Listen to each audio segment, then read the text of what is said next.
সরকারি কর্মকর্তা এবং কর্মচারীদের জন্য যথাসময়ে জাতীয় পে স্কেল ঘোষণা এবং বাস্তবায়ন করা হবে। সরকারি কর্মকর্তা কর্মচারীদের বহুল প্রতীক্ষিত নবম জাতীয় বেতন কাঠামো অবশেষে বাস্তবায়নের পথে এগোচ্ছে। আগামী 1 জুলাই থেকেই নতুন এই পে স্কেল কার্যকর হওয়ার প্রবল সম্ভাবনা রয়েছে। আসন্ন 2026-27 অর্থ বছরের বাজেটে এ খাতে প্রায় 35,000 কোটি টাকা বরাদ্দের পরিকল্পনা প্রায় চূড়ান্ত করেছে সরকার। নতুন এই প্রস্তাব অনুযায়ী সরকারি চাকরিজীবীদের মূল বেতনের ওপর গড়ে 50% পর্যন্ত বৃদ্ধি হতে পারে। একই সঙ্গে নিম্ন আয়ের 11তম থেকে 20তম গ্রেড পর্যন্ত কর্মীদের জন্য শতভাগ বেতন বৃদ্ধির বিষয়টিও নীতিগত আলোচনায় রয়েছে। দীর্ঘ 11 বছর পর নতুন বেতন কাঠামোর এই খবর সরকারি কর্মচারীদের মধ্যে ব্যাপক আগ্রহ ও উদ্দীপনার সৃষ্টি করেছে।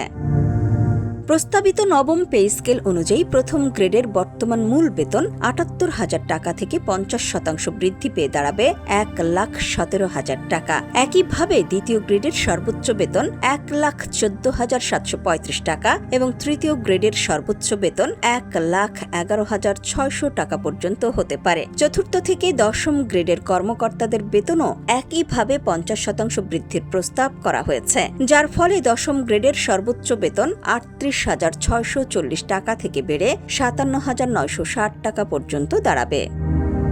এদিকে প্রশাসনের একটি বড় অংশ জুড়ে আলোচনা চলছে 11 থেকে 20তম গ্রেডের কর্মচারীদের মূল বেতন শতভাগ বৃদ্ধি করা নিয়ে। যদি এই গ্রেডগুলোতে শতভাগ বা দ্বিগুণ বেতন বৃদ্ধি পায়, তবে 11তম গ্রেডের সর্বোচ্চ বেতন 30,230 টাকা থেকে বেড়ে 60,460 টাকা হবে। একইভাবে 20তম গ্রেডের সর্বনিম্ন মূল বেতন 8,250 টাকা থেকে বেড়ে 16,500 টাকা এবং সর্বোচ্চ 20,010 টাকা থেকে বেড়ে 40,020 টাকা হওয়ার সম্ভাবনা রয়েছে। তবে এই গ্রেডগুলোতে যদি শতভাগ বৃদ্ধি না হয়ে সাধারণ নিয়ম অনুযায়ী 50% বাড়ে, সেক্ষেত্রেও বেতন কাঠামোতে উল্লেখযোগ্য পরিবর্তন আসবে। নতুন বেতন কাঠামো দ্রুত বাস্তবায়নের এই ডামাডোলের মধ্যেই সরকারের কাছে নিজেদের দুঃখ দুর্দশার চিত্র তুলে ধরে একটি খোলা চিঠি পাঠিয়েছে বাংলাদেশ সরকারি কর্মচারী কল্যাণ সমিতি। সংগঠনের কেন্দ্রীয় কমিটির আহ্বায়ক আব্দুল মালেক স্বাক্ষরিত এই চিঠিতে প্রধানমন্ত্রীর দৃষ্টি আকর্ষণ করে বলা হয়েছে, 2015 সালের বেতন কাঠামো দিয়ে 2026 সালের এই চরম ঊর্ধ্বমুখী বাজারে টিকে থাকা অসম্ভব হয়ে পড়েছে। গত 11 বছরে দেশের বাজারে দ্রব্যমূল্য ধাপে ধাপে বাড়লেও কর্মচারীদের বেতনের কোনো মৌলিক পরিবর্তন হয়নি। বহু কর্মচারী ইতোমধ্যেই বেতনের শেষ ধাপে পৌঁছে যাওয়ায় তাদের বাৎসরিক ইনক্রিমেন্টও বন্ধ হয়ে গেছে।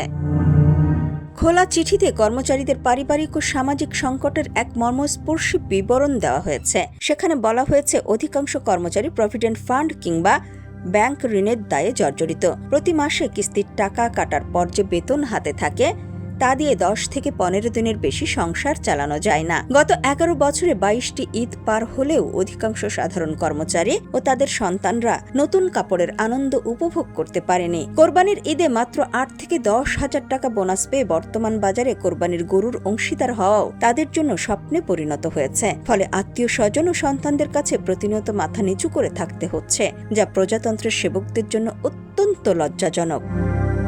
কল্যাণ সমিতির পক্ষ থেকে আসন্ন বাজেটের আগেই নবম পে স্কেলের আনুষ্ঠানিক ঘোষণা দেওয়ার জন্য সরকারের প্রতি জোর দাবি জানানো হয়েছে। 22 লাখ সরকারি কর্মচারী ও তাদের পরিবারের সম্মান রক্ষার্থে প্রয়োজনে মূল বেতন শতভাগ বাড়িয়ে ভাতাগুলো 2 ভাগে বিভক্ত করে দেওয়ার প্রস্তাবও করেছেন তারা। কর্মচারীদের মতে পে স্কেল বাস্তবায়নে যত দেরি হবে, বাজার পরিস্থিতি তত নিয়ন্ত্রণের বাইরে চলে যাবে। তাই দ্রুত ঘোষণার মাধ্যমেই কেবল সরকারি কর্মচারীদের পরিবারগুলোতে প্রকৃত স্বস্তি ও ঈদের আনন্দ ফিরিয়ে আনা সম্ভব। ডেস্ক রিপোর্ট, সোনালী নিউজ।